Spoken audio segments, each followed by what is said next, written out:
We sometimes gather and understand new information in such a way that confirms our pre-existing beliefs. This is called confirmation bias. For example, during election season, there are a lot of friendly discussions with friends and family about politicians. We often search for the best pieces of news about our favorite politicians, but we share the negative information about the opposing party, so it casts them in a negative light. Let's say we don't like the mayor of our city, and when we're driving around and the road is bumpy, we comment, "See, this politician is so incompetent, this road hasn't been repaired since they came into power." Even though the actual reason for that road not being repaired could be something out of the control of that politician, or it could have been due to the fact that she prioritized that budget for another thing. If our favorite politician gets elected and they're quite young, we comment, "We need young blood, fresh set of ideas to reform our country." Whereas if the opposition party wins and their leader is also very young, we say, "He's too inexperienced for this role, too immature." So we're interpreting this information which confirms our existing beliefs that our favorite politician is great, whereas the opponent has many flaws. Side note,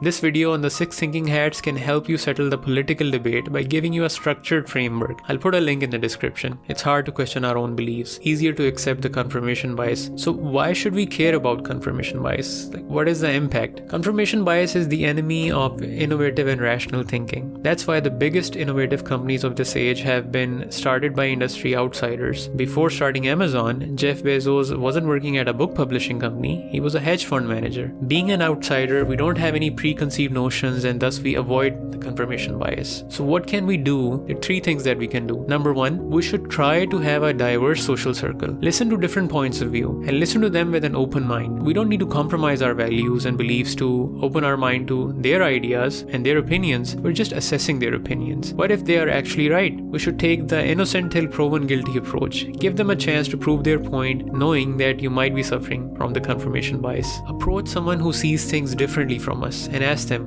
what are they seeing? In fact, if some decision or project is important, we should actively look for evidence that disproves our point of view. I think the Feynman technique can also help us with this approach. I'll put a link in the description. That's why organizations nowadays focus on diversity, as one of the benefits is getting unique points of view, which in turn helps tackle different kinds of unconscious biases to drive better business results. The second way to reduce unconscious bias is being aware of repetition. Beware of the popular opinion, especially if it is important. If you just go by the most popular, most repeated, shared opinion about which stocks to buy, chances are you lose money or not do as good, as majority cannot be right in the stock market. When an opinion is repeatedly shared, we tend to accept it. We must learn to stop ourselves, take a step back, and check ourselves. Make sure we're not falling for confirmation bias. The third way is to test our ideas and allow ourselves to be wrong and admit failure. I believe this is one of the reasons why it is such a common interview question. What was your biggest failure? What did you learn from it? Organizations want to see that we have the mental clarity and maturity to fight our own biases and to admit when we're wrong and evolve better from it. Now that we know about confirmation bias, there is also a bias which is the complete opposite of it, and it is called the disconfirmation bias. Psychologist Daniel Gilbert described this in a 2006 article for the New York Times. He said, "When our bathroom scale delivers bad news, we hop off and then on again, just to make sure we didn't misread the display or put on too much pressure on one foot. When our scale delivers good news, we smile and head for the shower. By uncritically accepting evidence which pleases us and insisting on more when it doesn't, we subtly tip the scales in our favor."